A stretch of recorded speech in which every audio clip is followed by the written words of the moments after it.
Welcome to tea shot. కేంద్ర ప్రభుత్వ విధానాల్లో భాగంగా వ్యవసాయ విధానాల గురించి మనం అధ్యయనం చేస్తున్నాం. వ్యవసాయ విధానాల్లో కృషి విన్నత యోజన, గోబర్ధన్ పథకం గురించి మనం ప్రీవియస్ క్లాస్లో తెలుసుకున్నాం. మనం ఈ క్లాసులో పరంపరాగత్ కృషి వికాస్ యోజన అనే స్కీము వాస్తవానికి 2018లో కేంద్ర ప్రభుత్వం ప్రారంభించింది. ఈ పథకాన్ని పరంపరాగత్ కృషి వికాస్ యోజన స్కీమును కేంద్ర ప్రభుత్వం ప్రారంభించటంలో ఉద్దేశం ఏంటిదంటే సేంద్రియ వ్యవసాయాన్ని ప్రోత్సహించటం. అంటే రైతులను సేంద్రియ వ్యవసాయం వైపు డైవర్ట్ చేయటమే ఈ పథకం యొక్క ఆశయం. అంటే పశువుల వ్యర్థాలను ఉపయోగించి చేసే వ్యవసాయాన్నే సేంద్రియ వ్యవసాయం అంటారు. వాస్తవానికి మన దేశంలో సేంద్రియ వ్యవసాయం చేస్తున్న ఏకైక రాష్ట్రం సిక్కిం. మరి చూడండి, దేశం మొత్తం కూడా వ్యవసాయ ఖర్చులను తగ్గించి, రైతు యొక్క వ్యవసాయ భారాన్ని తగ్గించి, సేంద్రియ ఎరువుల యొక్క వాడకాన్ని ప్రోత్సహించే ఉద్దేశంతో పరంపరాగత్ కృషి వికాస్ యోజన అనే కార్యక్రమానికి కేంద్ర ప్రభుత్వం శ్రీకారం చుట్టింది. మరి ఇది మనం జనరల్గా చెప్పుకోవచ్చు. దీని తర్వాత ప్రధానమంత్రి కిసాన్ యోజన. ఈ ప్రధానమంత్రి కిసాన్ యోజన అనే పథకాన్ని 18/12/2018 సెంట్రల్ గవర్నమెంట్ అనౌన్స్ చేసింది. మరి వాస్తవానికి ఫిబ్రవరి 24, 2019 నరేంద్ర మోడీ ఈ పథకాన్ని ఉత్తరప్రదేశ్ రాష్ట్రంలో మరి వాస్తవానికి ప్రారంభించడం జరిగింది. అంటే 2019 ఫిబ్రవరి 24న ప్రధానమంత్రి కిసాన్ యోజన పథకాన్ని భారత ప్రధానమంత్రి నరేంద్ర మోడీ ఉత్తరప్రదేశ్ రాష్ట్రంలో ఖరగ్పూర్లో ప్రారంభించటం జరిగింది. మరి ఇక్కడ వాస్తవానికి అంటే యూపీలో లాంచ్ చేసిండు అంటున్నాం, యూపీలో ప్రారంభించిండు అంటున్నాం. ఈ ఉత్తరప్రదేశ్ రాష్ట్రంలో మరి ప్రారంభించిండు. దీని యొక్క ఉద్దేశం ఏంటంటే రైతుకు పెట్టుబడి సాయం అందించటం. అంటే 3 విడతలుగా 2000, 2000, 2000 ఇలా మొత్తం 3 విడతలుగా 6,000 రూపాయల ఆర్థిక సహకారాన్ని అందించటం. మరి ఇది చిన్న సన్నకారు రైతులకు 3 దఫాల్లో 6,000 రూపాయలు వాళ్ళ ఖాతాలో జమ చేస్తారు. మరి ఈ పథకాన్ని ఉత్తరప్రదేశ్లో 2019 ఫిబ్రవరి 24వ తారీఖు నాడు ఇక్కడ అంటే గోరఖ్పూర్ ప్రాంతంలో స్థాపించటం జరిగింది.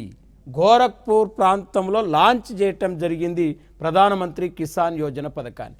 మరి ఇది రైతులకు పెట్టుబడి సాయం అందించే పథకంగా మనం చెప్పుకోవచ్చు. అటల్ భుజల్ యోజన పథకం.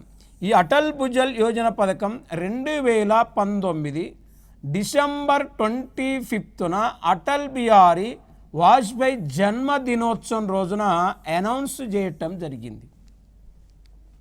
అంటే 2019 డిసెంబర్ 25న అటల్ బిహారీ వాజ్పేయి గారి జన్మదినోత్సవం రోజు ఈ పథకాన్ని కేంద్ర ప్రభుత్వం అనౌన్స్ చేసింది. ముఖ్యంగా ఈ పథకం యొక్క ఆశయం ఏంటంటే భూగర్భ జలాలను కాపాడటం.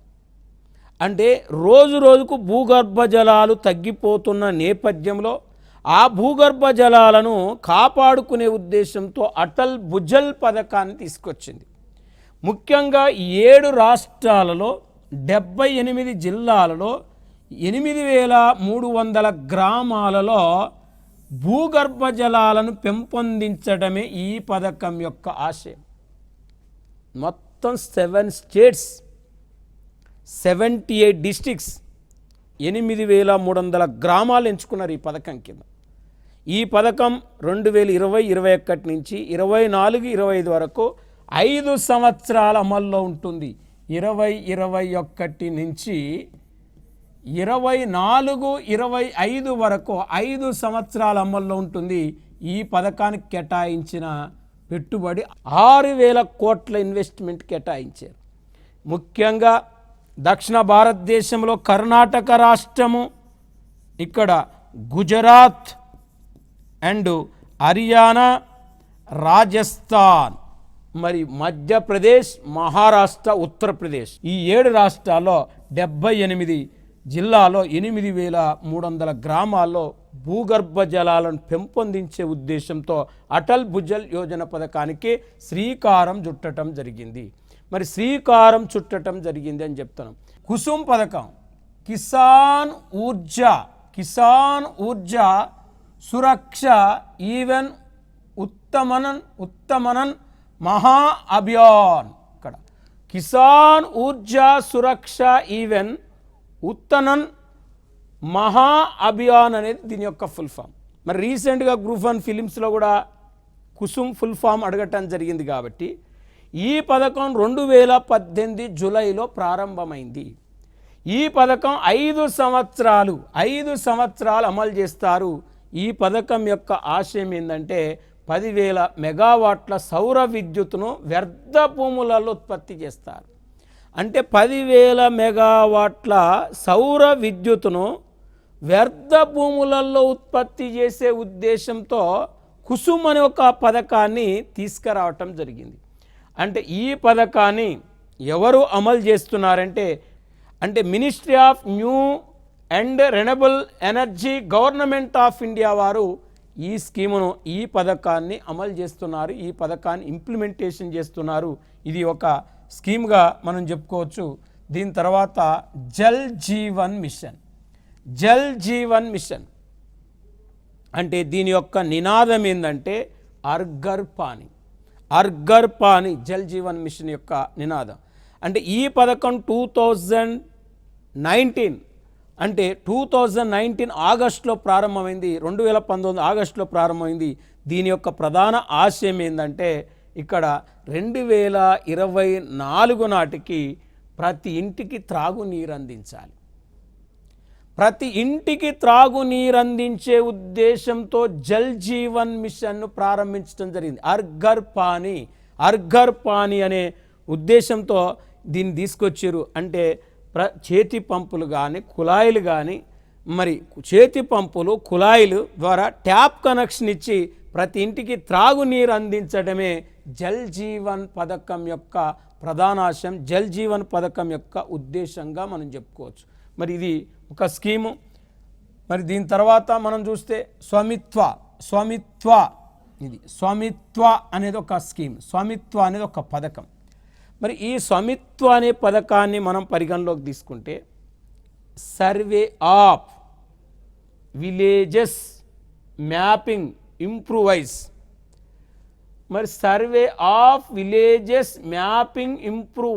టెక్నాలజీ.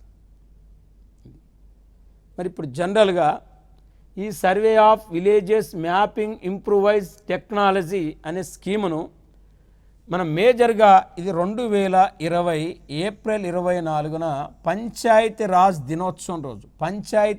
దినోత్సవం రోజు నరేంద్ర మోడీ ఈ పథకాన్ని ప్రారంభించటం జరిగింది.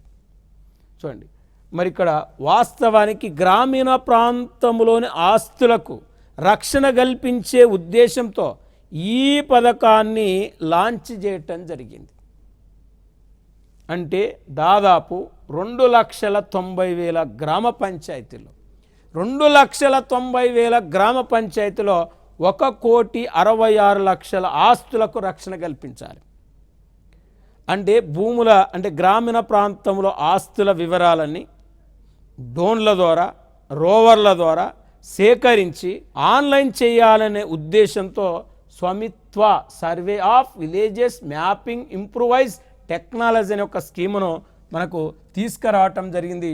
మొదట ఈ స్కీమును హర్యానా, ఉత్తరాఖండ్, గోవా రాష్ట్రాల్లో అమలు చేశారు. హర్యానా, ఉత్తరాఖండ్ అండ్ గోవా రాష్ట్రాల్లో ఈ స్కీమును అమలు చేశారు. తర్వాత మనం చూడండి, వాస్తవానికి దేశం అంతటా అమలు చేయాలనేది ఈ పథకం యొక్క ఆశయం. అంటే గ్రామీణ ప్రాంతంలోని యజమానులకు భూముల మీద హక్కులు కల్పించడమే ఈ పథకం యొక్క ప్రధాన ఉద్దేశం. దాని పేరే స్వామిత్వ అని కూడా మనం చెప్పుకోవచ్చు. ఇక స్వచ్ఛ భారత్ స్కీమును మనం తీసుకుంటే స్వచ్ఛ భారత్ 1 ఉంది, స్వచ్ఛ భారత్ 2 ఉంది. ఇప్పుడు మనకు స్వచ్ఛ భారత్ 2 ఇది స్వచ్ఛ భారత్ 2 ఇది. అంటే వాస్తవానికి 2014 అక్టోబర్ 2వ తారీఖు నాడు స్వచ్ఛ భారత్ 1 అనే పథకాన్ని ప్రారంభించడం జరిగింది. అంటే ఆ పథకం 2019 వరకు వర్తిస్తుంది. స్వచ్ఛ భారత్ 1 అనేది కంప్లీట్ అయిపోయింది. మరి వాస్తవానికి స్వచ్ఛ భారత్ 1 కంప్లీట్ అయిపోయిన నేపథ్యంలో 2020 మార్చి 4న స్వచ్ఛ భారత్ 2 పథకాన్ని కేంద్ర జలశక్తి మంత్రి గజేంద్ర సింగ్ షెకావత్ ఈ స్వచ్ఛ భారత్ 2ను ప్రారంభించినాడు. అంటే చూడండి, 2020 మార్చి 4న కేంద్ర జలశక్తి మంత్రి గజేంద్ర సింగ్ షెకావత్ స్వచ్ఛ భారత్ 2ను ప్రారంభించడం జరిగింది. అంటే ఈ స్వచ్ఛ భారత్ 2 2020-21 నుంచి 2021 నుంచి ఇక్కడ 24-25 మధ్య అమలు చేస్తారు. ఈ పథకాన్ని 24-25 మధ్య అమలు చేస్తారు. ఇది స్వచ్ఛ భారత్ 2 అనేది. మరి ఈ 5 సంవత్సరాలు అమలు చేసే స్వచ్ఛ భారత్ 2 పథకం తీసుకుంటే దాదాపు 1,40,881 కోట్లు దీనికి కేటాయించారు. 1,40,881 కోట్లు అంటే స్వచ్ఛ భారత్ 2కు కేటాయించిన ఇన్వెస్ట్మెంట్. మరి 1,40,881 కోట్లతో స్వచ్ఛ భారత్ 2ను అమలు చేస్తారని చెప్తున్నాం. అసలు స్వచ్ఛ భారత్ అనేది ఎందుకు తీసుకొచ్చారంటే, మరి ఇక్కడ భారతదేశాన్ని ఓడిఎఫ్ దేశంగా మార్చటం. ఓడిఎఫ్ అంటే ఓపెన్ డెఫికేషన్ ఫ్రీ, బహిరంగ ప్రదేశాల్లో మూత్ర విసర్జన మల విసర్జన లేని దేశంగా తీర్చిదిద్దటమే స్వచ్ఛ భారత్ యొక్క ఆశయం. మరి ఈ స్వచ్ఛ భారత్ యొక్క లోగో మహాత్మా గాంధీ కళ్ళజోడు. మరి మహాత్మా గాంధీ కళ్ళజోడు ఇది మహారాష్ట్రకు చెందిన అనంత సర్దార్ అనే వ్యక్తి ఈ స్వచ్ఛ భారత్ లోగోను ప్రిపేర్ చేయటం జరిగింది.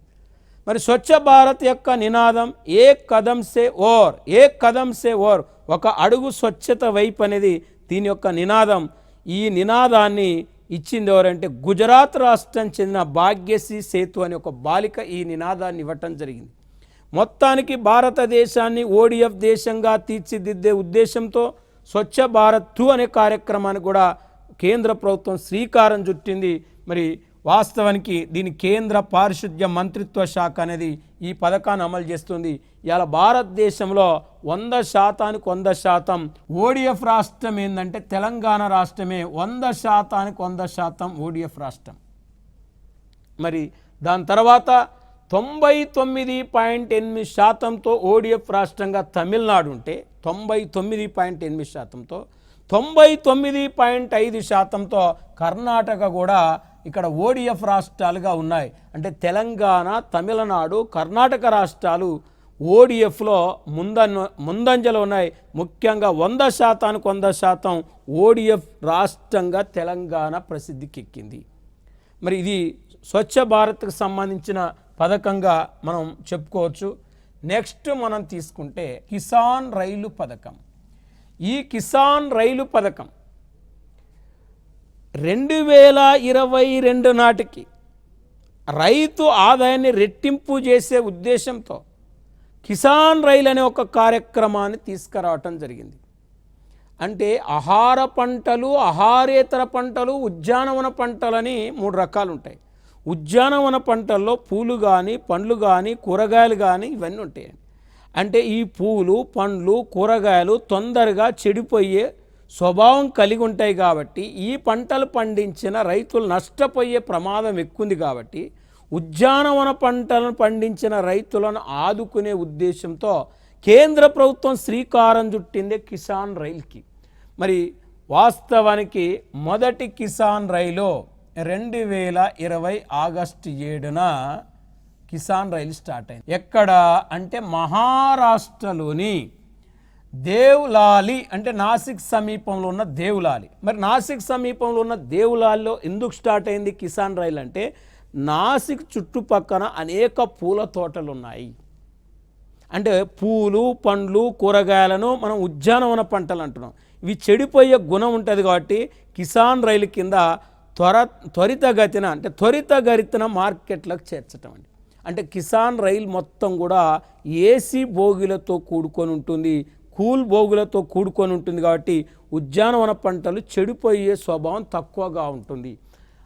అంటే మహారాష్ట్రలోని దేవలాలిలో ఉదయం 11 గంటలకు స్టార్ట్ అయిన కిసాన్ రైలు మరుసటి రోజు బీహార్లోని దానాపూర్కు 6:45 చేరుకుంది. ఇది 2021 బడ్జెట్లో ఈ పథకం అనౌన్స్ చేశారు. ఆగస్టు 7న స్టార్ట్ అయింది. దాదాపు దీని మొత్తం ఈ కిసాన్ రైలు 1519 కిలోమీటర్లు ప్రయాణం చేసిందండి. దీనికి పట్టిన సమయం 31 గంటలు. అంటే 1519 కిలోమీటర్లు ప్రయాణం చేయడానికి 31 గంటల సమయం తీసుకుంది. మరి ఇక్కడ చూడండి, పండ్లు, కూరగాయలు, పాలు, పాల పదార్థాలకు సంబంధించిన వస్తువులను త్వరితగతిన మార్కెట్లకు చేర్చడమే కిసాన్ రైలు యొక్క ప్రధాన ఆశయం. మరి ఇది చిన్న సన్నకారు రైతుల అభివృద్ధికి ఎంతగానో తోడ్పడుతుంది కిసాన్ రైలు స్కీమ్ అనేది. ఇది ప్రత్యేకంగా వ్యవసాయదారులను, ఉద్యానవన పంటలు పండించిన వ్యవసాయదారులకు మరి రక్షణ కల్పించే ఉద్దేశంతో తీసుకొచ్చిన పథకం పేరే కిసాన్ రైలుగా మనం చెప్పుకోవచ్చు. నెక్స్ట్ మనం చూస్తే కృషి ఉడాన్ పథకం. ఇది కూడా 2021 బడ్జెట్లో దీన్ని ప్రకటించడం జరిగింది. కృషి ఉడాన్ పథకం యొక్క ఆశయం మరి ఇది 2020 ఫిబ్రవరి 7న ప్రారంభమైంది. అంటే జనరల్గా కృషి ఉడాన్ పథకం యొక్క ఉద్దేశం ఏంటంటే ఉద్యానవన పంటలను త్వరితగతిన గమ్యస్థలాలకు మార్కెట్లకు తరలించడమే దీని యొక్క ఆశయము. మరి ఈ కృషి ఉడాన్ కింద ప్రాంతీయ విమానాశ్రయాలను అంతర్జాతీయ విమానాశ్రయాలతో అనుసంధానం చేసి, అంటే రీజనల్ ఎయిర్పోర్ట్లను ఇంటర్నేషనల్ ఎయిర్పోర్ట్లతో అనుసంధానం చేసి కనెక్టివిటీ చేసి, మరి ఇక్కడ అనుసంధానం చేసి కనెక్టివిటీ చేసి వ్యవసాయ ఉత్పత్తులను గమ్యస్థలాలకు చేర్చడం. చూడండి, అంటే ఇక్కడ ప్రాంతీయ విమానాశ్రయాలు, రీజనల్ ఎయిర్పోర్ట్లు, ఇంటర్నేషనల్ ఎయిర్పోర్ట్లతో అనుసంధానం చేసి పండ్లు కానీ, కూరగాయలు కానీ, పాల పదార్థాలు కానీ, పూలను కానీ మనకు మన దేశంలో వివిధ ప్రాంతాలకు, మన దేశం నుండి వివిధ దేశాలకు ఆ పంటలను ఎగుమతి చేసే ఉద్దేశంతో కృషి ఉడాన్ అనే పథకానికి కూడా కేంద్ర ప్రభుత్వం శ్రీకారం చుట్టింది. మరి దీని ఆశయం కూడా రైతు ఆదాయాన్ని 2022 నాటికి రెట్టింపు చేయటమే ఈ పథకం యొక్క ఆశయము. ఆ ఉద్దేశంతో 2 పథకాలు, కృషి ఉడాన్ మరి కిసాన్ రైలు అనే పథకాలను కేంద్ర ప్రభుత్వం 2021 బడ్జెట్లో అనౌన్స్ చేసింది. దీని తర్వాత ప్రధానమంత్రి గరీబ్ కళ్యాణ్ రోజ్గార్ అభియాన్, అంటే 2019లో చైనా దేశంలో కరోనా అనేది సంభవించింది. అందుకే కోవిడ్-19 అన్నారు దాన్ని. మన దేశంలో 2020లో ఎంటర్ అయింది. మరి కరోనా వైరస్ సంభవించిన నేపథ్యంలో 2020 మార్చి 23 నుంచి కేంద్ర ప్రభుత్వం లాక్డౌన్ విధించింది. అంటే లాక్డౌన్ పెట్టిన నేపథ్యంలో హాస్పిటల్ మినహాయించి బస్సులు కానీ, రైళ్లు కానీ, విమానాలు కానీ, హోటళ్ళు కానీ, రెస్టారెంట్లు కానీ, గుళ్ళు కానీ, బళ్ళు కానీ అన్ని రకాల షాపులు మూసివేయటం వల్ల అనేక మంది పేదలకు, అనేక మంది రోజువారీ కూలీలకు ఉపాధి అనేది లేదు. అంటే ఈ శ్రమజీవులు, వేతన జీవులు, రోజువారీ శ్రామికులకు ఉపాధి కల్పించే ఉద్దేశంతో ప్రభుత్వం ప్రధానమంత్రి గరీబ్ కళ్యాణ్ రోజ్గార్ అభియాన్ అనే స్కీమును 2020 జూన్ 20న 20వ తేదీన మహారాష్ట్రలోని ఖగారియా జిల్లాలో ప్రారంభించటం జరిగింది. అంటే ఇక్కడ 2020 జూన్ 20న బీహార్ రాష్ట్రంలోని ఖగారియా అనే జిల్లాలో ఈ పథకం ప్రారంభించబడింది. బీహార్ స్టేట్ ఖగారియా జిల్లా. మొత్తం ఈ పథకానికి కేటాయించిన బడ్జెట్ 50,000 కోట్ల రూపాయలు. అంటే చూడండి, కరోనా కాలంలో రోజువారీ కూలీలకు ఉపాధి కల్పించే ఉద్దేశంతో ప్రధానమంత్రి గరీబ్ కళ్యాణ్ రోజ్గార్ అభియాన్ స్కీమ్ను 2020 జూన్ 20న బీహార్ రాష్ట్రంలో ఖగారియా జిల్లాలో ప్రారంభించారని చెప్తున్నాం. దాదాపు ఈ పథకానికి 50,000 కోట్ల రూపాయలు కేటాయించడం జరిగింది. ముఖ్యంగా ఈ పథకము మెయిన్గా ఈ 6 రాష్ట్రాల మీద ఎక్కువ దృష్టి పెడుతుంది. వలస కార్మికులు ఎక్కువ 6 రాష్ట్రాల మీద ఎక్కువ ఫోకస్ పెడుతుంది. అది బీహార్, ఉత్తరప్రదేశ్, 3 మధ్యప్రదేశ్, 4 రాజస్థాన్, 5 జార్ఖండ్, 6 ఒడిస్సా. ఇక్కడ వలస కార్మికులు ఎక్కువ ఉన్నారు కాబట్టి వీళ్ళకు ఉపాధి కల్పించే ఉద్దేశంతో తీసుకొచ్చిన పథకమే మనం చూస్తే ప్రధానమంత్రి గరీబ్ కళ్యాణ్ యోజన. మొత్తం ఈ 6 రాష్ట్రాల్లో 116 జిల్లాల మీద ఎక్కువగా ఫోకస్ చేస్తుంది ఈ పథకం. మరి 116 జిల్లాల్లో పనిచేస్తుంది. ప్రతి జిల్లాలో 25,000 మంది వలస కార్మికులకు ఉపాధి కల్పించాలి. అంటే 25,000 మంది వలస కార్మికులకు వారి స్వస్థలాల్లోనే, వారి గ్రామంలోనే ఉపాధి కల్పించి ఆహార భద్రతను చేకూర్చే ఉద్దేశంతో ప్రధానమంత్రి గరీబ్ కళ్యాణ్ రోజ్గార్ అభియాన్ స్కీమును కేంద్ర ప్రభుత్వం ప్రారంభించింది. ఇది చాలా మోస్ట్ ఇంపార్టెంట్ పథకంగా మనం చెప్పుకోవచ్చు. నెక్స్ట్ మనం తీసుకుంటే ఇక్కడ గ్రామీణ ప్రాంతంలో ఉపాధి పెంచడమే కాకుండా 125 రోజుల్లో 25 పథకాల ద్వారా వలస కార్మికులకు లబ్ధి చేకూర్చడం కూడా ప్రధానమంత్రి గరీబ్ కళ్యాణ్ యోజన స్కీమ్ యొక్క ఆశయం. అంటే పేదల సంక్షేమం కోసం ఈ పథకాన్ని ప్రారంభించారు. వాస్తవానికి వలస కార్మికులు ఆయా జిల్లాలోని గ్రామాల్లో కామన్ సర్వీస్ సెంటర్లు కృషి విజ్ఞాన పథకం కింద ఈ పథకంలో చేరవచ్చు. ప్రధానమంత్రి గరీబ్ కళ్యాణ్ రోజ్గార్ అభియాన్ పథకం కింద ఆ ఉద్దేశంతో ఈ స్కీమును కేంద్ర ప్రభుత్వం శ్రీకారం చుట్టింది. దీని తర్వాత ప్రధానమంత్రి గరీబ్ కళ్యాణ్ యోజన అంటే 2016 నవంబర్ 8వ తారీఖు నాడు కేంద్ర ప్రభుత్వం నోట్లు రద్దు చేసింది, డిమానిటైజేషన్ చేసింది. అంటే 1000 రూపాయల నోటును 500 రూపాయల నోటును బ్యాన్ చేసింది.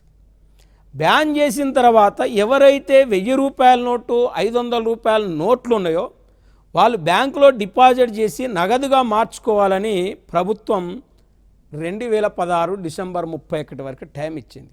ఆ నోట్లు రద్దయిన నోట్లు బ్యాంకులో డిపాజిట్ చేస్తే ఆ డిపాజిట్ల మీద పన్ను విధించి ఆ పన్ను ద్వారా వచ్చిన ఆదాయాన్ని ప్రధానమంత్రి గరీబ్ కళ్యాణ్ యోజన పథకానికి అనుసంధానం చేసి పేదల అకౌంట్లో వేయాలనే ఉద్దేశంతో నోట్లను రద్దు చేయటం జరిగింది కేంద్ర ప్రభుత్వం. అంటే 2016 డిసెంబర్ 15 ప్రారంభమైన ప్రధానమంత్రి గరీబ్ కళ్యాణ్ యోజన పథకాన్ని మరి కరోనా కాలంలో ఈ పథకాన్ని పొడిగించటం జరిగింది.